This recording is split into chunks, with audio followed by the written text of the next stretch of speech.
Sa ngalan ng Ama at ng Anak at ng Espiritu Santo, Amen. ang pagpapala ng ating Panginoong Hesukristo, ang pag-ibig ng Diyos Ama, at ang makikipagkaisa ng Espiritu Santo, naway sumainyong lahat. At sumayo rin.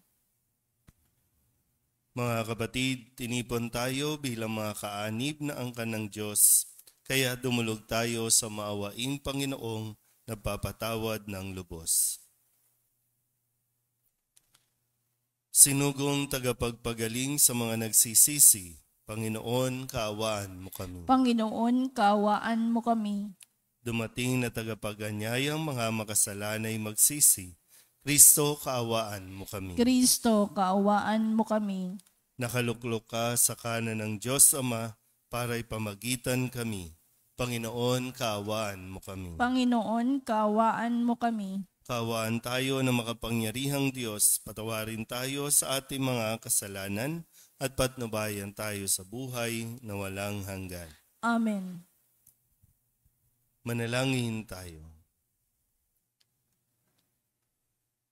Ama naming makapangyarihan, dinggin mo ang aming mga kahilingan para maging lubos ang paghahayag ng mabuting balita, pakundangan sa ipinangakong Espiritu Santo na ipadadala ng iyong anak na salita, at para maging lubos ang pagkupkup mo sa iyong angkan, pakundangan sa pahayag ng tapat na saksing Espiritu sa pamamagitan ni Kristo kasama ng Espiritu Santo magpasawalang hanggan. Amen. Umupo ang lahat.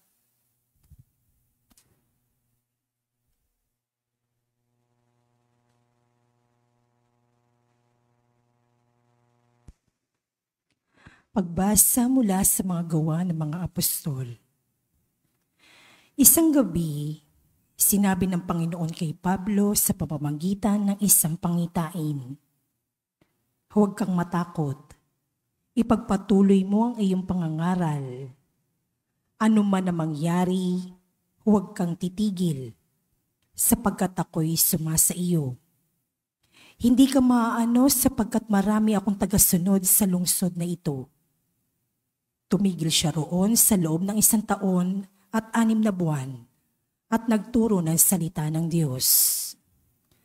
Nang si Galion ang maging gobernador ng Akaya, nagkaisa ang mga Hudyo na dakpin si Pablo at dalhin sa hukuman. Hinihikayat nito ang mga tao na sumbaba sa Diyos sa isang paraang labag sa batas. Wika nila. Magsasalita na sana si Pablo nang sabihin ni Galion, "Kung ang usaping ito'y tungkol sa isang mabigat na pagkakasala o paglibag sa batas, makatwirang pakinggan ko kayo. Subalit ang sakdal ninyo'y tungkol lamang sa mga salita at mga pangalan at sa kautusan ninyong mga Hudyo. Kaya hindi ko kayo hahatulan sa bagay na iyan. Bahala na kayo." At sila'y pinalabas niya sa hukuman. Sinunggaban nila si Sostenes, ang tagapamahala ng sinagoga, at binugbog sa labas ng hukuman. Ngunit hindi ito pinansin ni Galion. Pagkatapos nito, ilang araw pang nanatili si Pablo sa Korinto, saka nagpaalam sa mga kapatid. Pagdating sa Cencrea, nagpaputol siya ng buhok sapagkat natupad na ang isang panatang ginawa niya, at naglayag siya patungong Syria kasama ang mag-asawang Priscilla at Aquila. Ang salita ng Diyos. Salamat sa Diyos. Salmong tugunan ang atin pong itutugon. Hari ng sangkalupaan, Diyos na makapangyarihan, tayo pong lahat. Hari ng sangkalupaan, Diyos na makapangyarihan. Magdiwang ang lahat ng mga nilikha. Pumalakpak kayong may awit at tuwa bilang pagpupuri sa Diyos na dakila. Ang Diyos na poon, kataas-taasan, ay dakilang haring dapat katakutan. Siya'y naghahari sa sangkatauhan. Tugon. Hari ng sangkalupaan, Diyos na makapangyarihan. tayo'y pinagwagi sa lahat ng tao, sa lahat ng bansay na mahala tayo. Siya ang pumili ng ating tahanan, ang lupang minana ng mga hinirang. Tugon. Hari ng sangkalupaan, Diyos na makapangyarihan. Umakyat sa trono ang Panginoong Diyos. Hatid ang tambuling malakas ang tunog. Masayang sigawan ang ipinasuob. Purihin ng Diyos, siya ay awitan. Awitan ng hari, siya'y papurihan. Tugon. Hari ng sangkalupaan, Diyos na makapangyarihan. Tumayo ang lahat.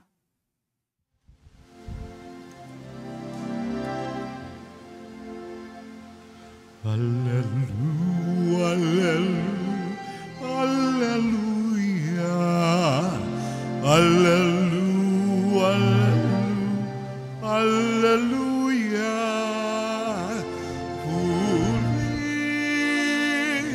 ng Diyos, hallelujah.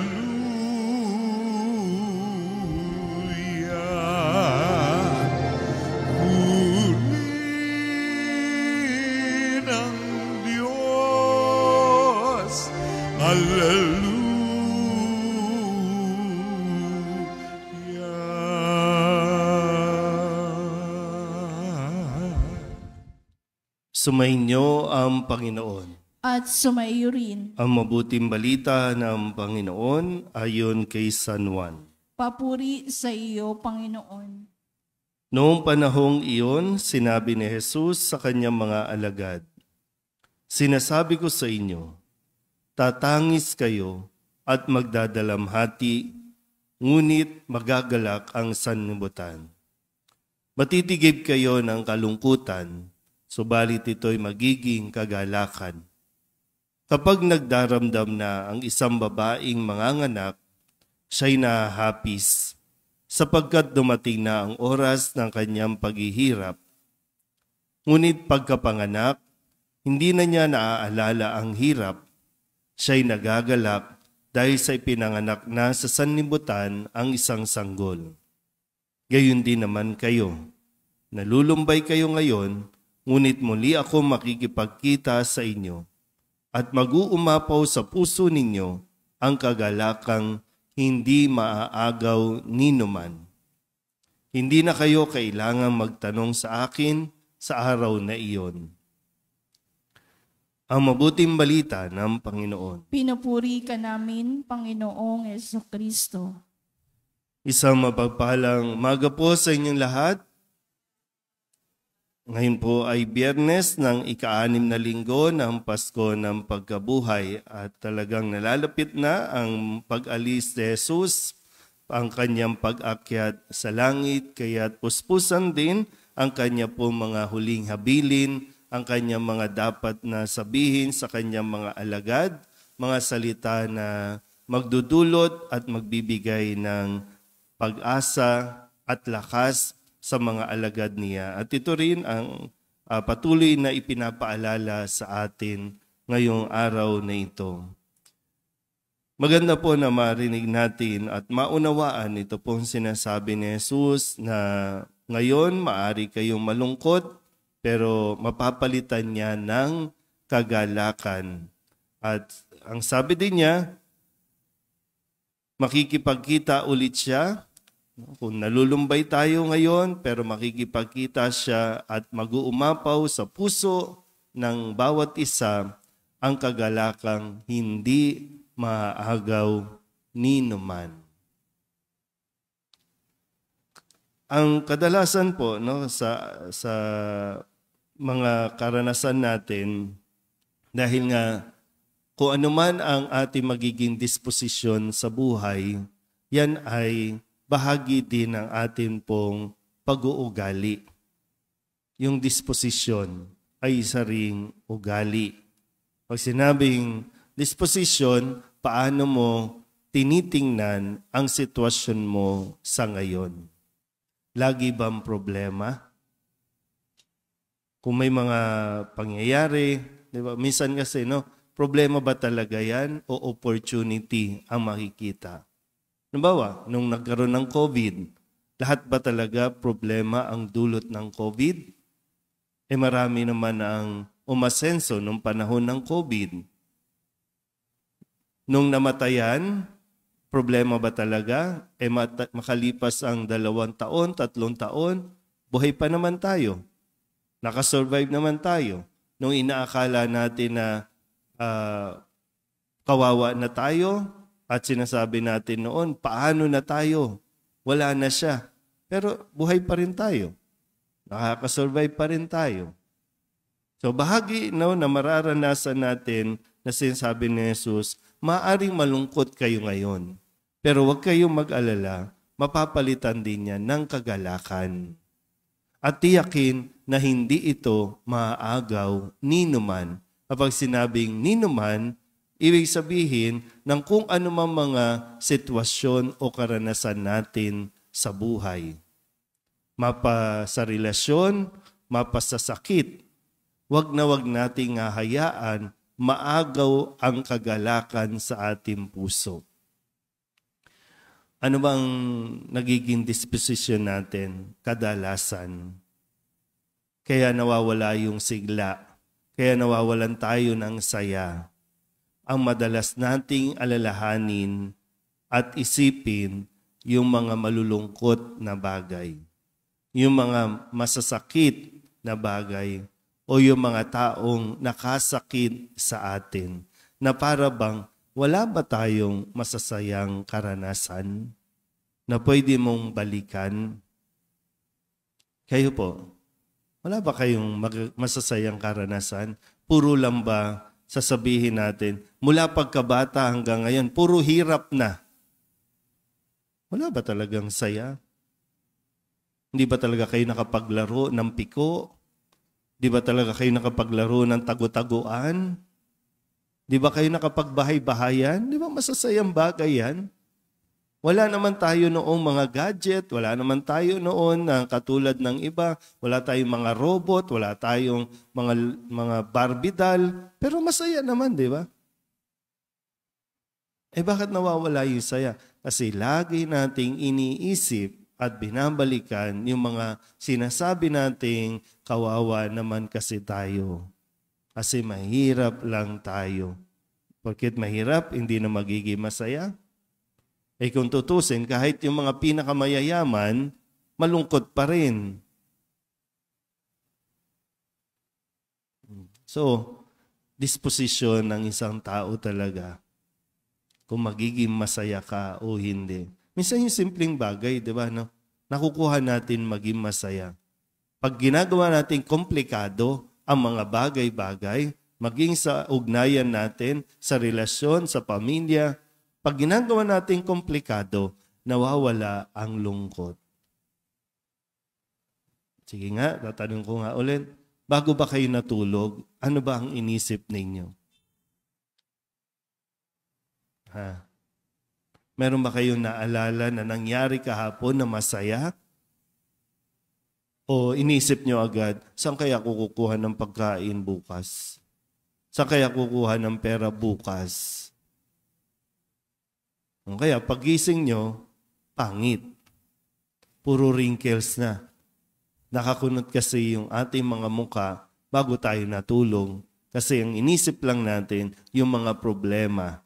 Ang inisip lang natin ay yung mga kalungkutan. Kaya nalungkot tayo. Tandaan po natin, no? Yung mga kalungkutan, okay lang yan. Nandiyan lang yan. Pero wag mong hahayaang mabuhay ka sa kalungkutan. Sikapin mo din. Meron sa atin, kalooban natin, meron tayong inner joy, meron tayong inner peace na po pwede mong balikan. At yun yung mas pagtuunan mo rin ng pansin. Kasi wala din namang ibang pwedeng mag-uplift sa'yo, mag-angat sa'yo, kundi sarili mo lang din. Tingnan nyo nga yung mga katabi ninyo. Di ba ang bigat na? Sinong mag-aangat yan? Ikaw lang din.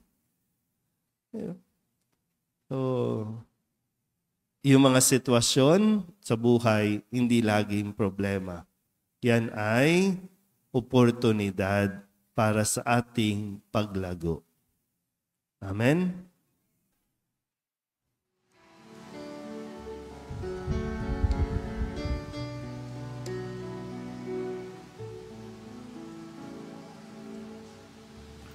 Alay namin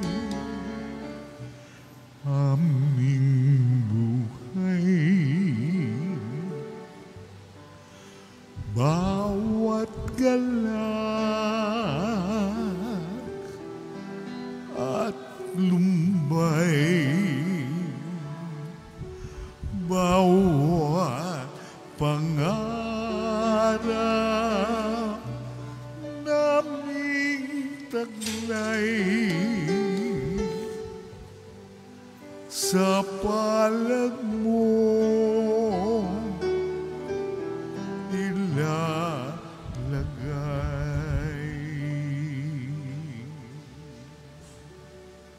Manalangin kayo mga kapatid upang paghain natin ay kalugdan ng Diyos sa mga makapangyarihan.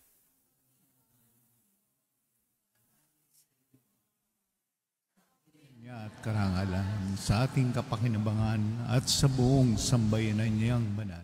Ama naming lumikha, tanggapin mo at kalugdan ng mga alay ng iyong angkan upang sa tulong ng iyong pagdingap at pagsubaybay, ang bigay mo sa aming puhunan ay hindi masayang, kundi tumubo pa ng mga kaloob mong walang katapusan sa pamamagitan ni Jesucristo kasama ng Espiritu Santo magpasawalang hanggan. Amen. Sumainyo ang Panginoon. At sumaiyo rin. Itaas sa Diyos ang inyong puso at diwa. Itinaas na namin sa Panginoon. Pasalamatan natin ang Panginoong ating Diyos. Marapat na siya ay pasalamatan. Ama naming makapangyarihan, tunay ngang marapat na ikaw ay aming pasalamatan. Ngayong ipinagdiriwang ang paghahain ng Mesiyas, ang maamong tupa na tumubos sa aming lahat. Ang katawan ng anak mong sa krus sa bayubay ay handog ng pag-ibig na walang kapantay. Ito ang paghahaing ganap mong kinalugdan. Ito ang nilunggati ng dating pag-aalay. Ang buong sarili ng anak mong si Jesus ay inihain sa iyo upang kami matubos. Siya ang dambana at paring naghahandog, siya pa rin ang tupang handog na ibinukod. Kaya kaysa ng mga anghel ang sisiawid ng papuri sa iyo, nang walang humpay sa kalangitan, kami nagbubunyi sa iyong kadakila.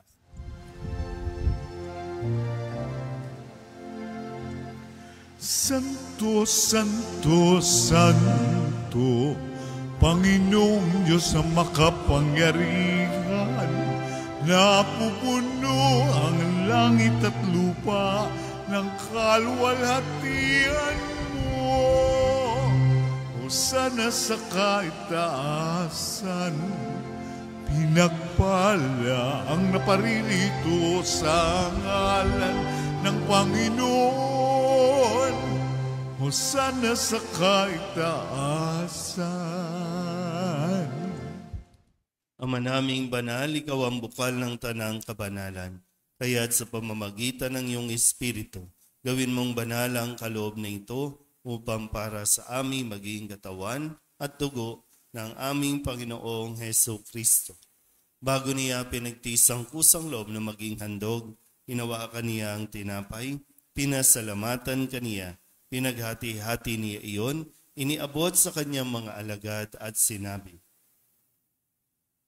"Tanggapin ninyong lahat ito at kanin, ito ang aking katawan na ihahandog para sa inyo."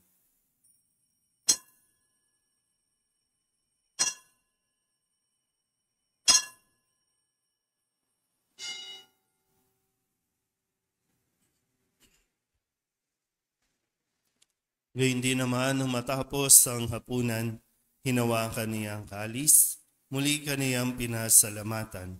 Iniabot niya ang kalis sa kanyang mga alagad at sinabi, "Tanggapin ninyong lahat ito at inumin. Ito ang kalis ng aking dugo, ng bago at walang hanggang tipan. Ang aking dugo na ibubuhos para sa inyo at para sa lahat sa ikapagpapatawad ng mga kasalanan. Gawin ninyo ito sa pag-alaala sa akin."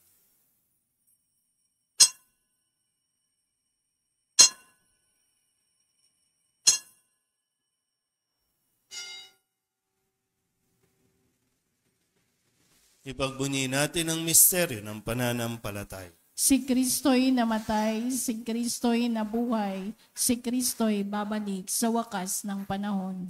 Ama, ginagawa namin ngayon ang pag-alaala sa pagkamatay at muling pagkabuhay ng iyong anak. Kaya tiniaalay namin sa iyo ang tinapay na nagbibigay buhay at ang kalis na nagkakaloob ng kaligtasan. Kami napapasalamat dahil kami iyong minarapat na tumayo sa harap mo para maglingkod sa iyo. Isinasamo namin kami magsasalo-salo sa katawan at dugo ni Kristo ay mabuklod sa pagkakaisa sa pamamagitan ng Espiritu Santo. Ama, lingapin mo ang iyong simbahang laganap sa buong daigdig. Puspusin mo kami sa pag-ibig kay San Francisco na aming Papa at ni Jose na aming Obispo at ng Tanang Kaparian. Alalahanin mo rin ang mga kapatid naming nahimlay na may pag-asang sila'y muling mabubuhay, gayon din ang lahat ng mga pumanaw. Kawaan mo sila at patuloyin sa iyong kaliwanagan. Kawaan mo at paginapating kaming lahat na makasalo sa iyong buhay na walang wakas. Kaysa ng mahal na Birhen Maria na ina ng Diyos, ng kabiyak ng puso niyang sa San Jose. Kaysa ng mga apostol at ng lahat ng mga banal na namuhay dito sa daigdig ng kalugod-lugod sa iyo, may pagdiwang nawa namin ang pagpupuri sa ikararangal mo sa pamamagitan ng iyong anak na aming Panginoong Hesus Kristo. Sa pamamagitan ni Kristo, kasama niya sa Kanya, ang lahat ng parangal at papuri ay sa iyo, Diyos Amang makapangyarihan, kasama ng Espiritu Santo, magpasawalang hanggan. Amen.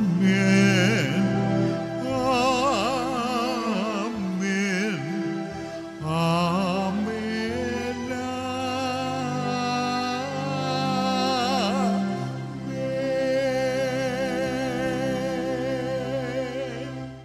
Sa tagubili ng mga nakagagaling na utos at turo ni Jesus sa Panginoon natin na Diyos, ipahayag natin ang lakas loob.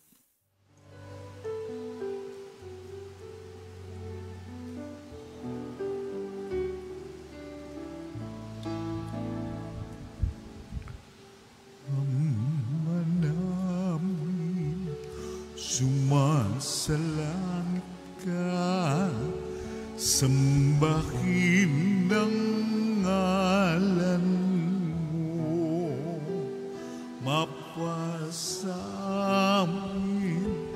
ang kaharian mo, sundin ang loob mo, dito sa lupa para nang sa langit. Bigyan mo po kami ngayon ng aming kakanin sa araw-araw at patawarin mo kami sa aming mga sala para ng pagpapatawan namin sa nagkakasala sa amin, at huwag mo kaming ipahintulot sa tukso, at piyadya mo kami sa lahat ng masama.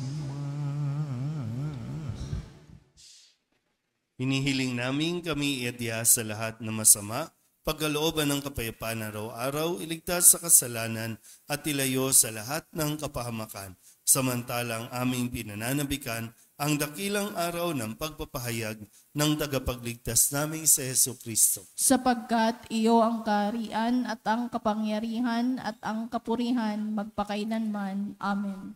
Panginoong Jesucristo, sinabi mo sa iyong mga apostol, kapayapaan ang iniiwan ko sa inyo, ang aking kapayapaan ang binibigay ko sa inyo. Tunghayan mo ang aming pananampalataya at huwag ang aming mga pagkakasala. Pagkalooban mo kami ng kapayapaan at pagkakaisa ayon sa iyong kalooban, kasama ng Espiritu Santo, magpasawalang hanggan. Amen. Ang kapayapaan ng Panginoon ay laging sumainyo. At sumayo rin. Mabigayan po tayo ng kapayapaan sa isa't isa.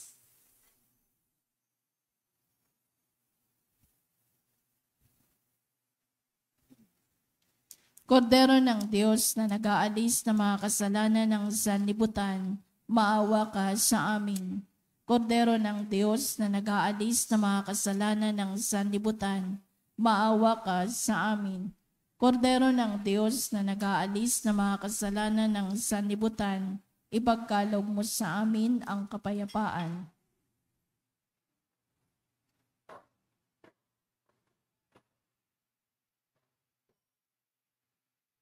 Ito ang kordero ng Diyos. Ito nag-aalis ng kasalanan ng sanlibutan.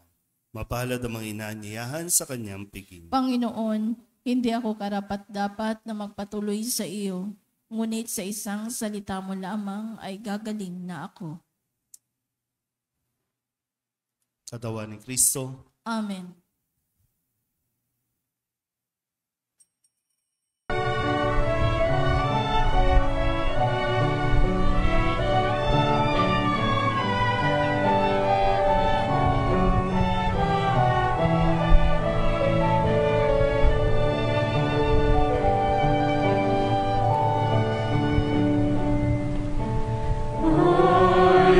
Listen to the Lord, will listen to the voice of his people, serve them with all my heart. I will listen to his words and call upon the Lord for his people to live in faith and truth and in love.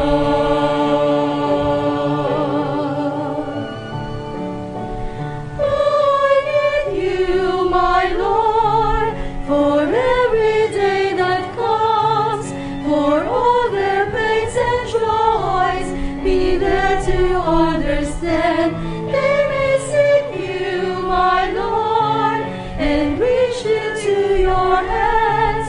May you comfort their sorrows and heal their wounded hearts. I will listen to the Lord, will listen to the voice of his people, serve them with all my heart.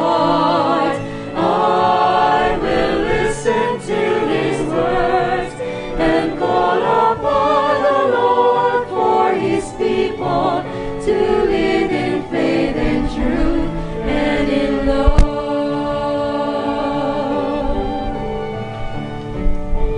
I commend you, my Lord, show them your truth and love. When darkness overtakes them, your light shines from above. I will be there, my Lord, to lead at your command. Together at one table, feed them the bread of love. I will listen to the Lord, will listen to the voice of his people, serve them with all my heart. I will listen to his words and call upon the Lord for his people to live in faith and truth and in love.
live in faith and truth.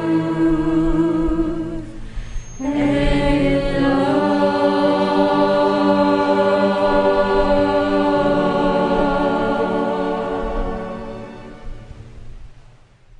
Panalangin sa Nuestro Padre Jesus Nazareno. Sa ngalan ng Ama at ng Anak at ng Espiritu Santo. Amen. Ama, kaaluban mo kami ng iyong bugtong na anak, ang mahal na pong Jesus Nazareno, aming Diyos at mananakop, ay magdusa at mamatay sa krus upang tubusin ang tao sa kanyang mga hirap at kamatayan. Ipinadadama mo ang mabigat na kasalanan ng tao at ang dakila mong pag-ibig. Itulot mong matanggap namin ang bunga ng kanyang pagtubos sa amin. Naway mabuhay kaming tunay na Kristiyano at makamit ang hinihiling sa iyong awa ng buong pananampalataya at pag-ibig. Sa ngalan ni Kristong aming Panginoon. Amen. Nuestro Padre Jesus Nazareno, kaawaan mo kami. Sa ngalan ng Ama at ng Anak at ng Espiritu Santo. Amen.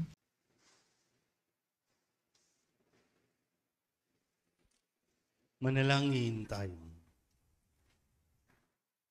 Ama naming mapagmahal, ipagpatuloy mo ang iyong matapat na pagsubaybay sa iyong mga dinudulutan ng kaligtasan upang ang mga ipinagpakasakit na sagipin ng iyong anak ay makinabang sa pagkabuhay niyang nagbibigay galak sa pamamagitan niya kasama ng Espiritu Santo magpasawalang hanggan. Amen. Sumainyo ang Panginoon. At sumaiyo rin. At pagpalain kayo ng makapangyarihang Diyos, Ama at Anak, at Espiritu Santo. Amen. Tapos ang banal na misa, umayo tayo sa kapayapaan ni Kristo. Salamat sa Diyos. Magandang umaga.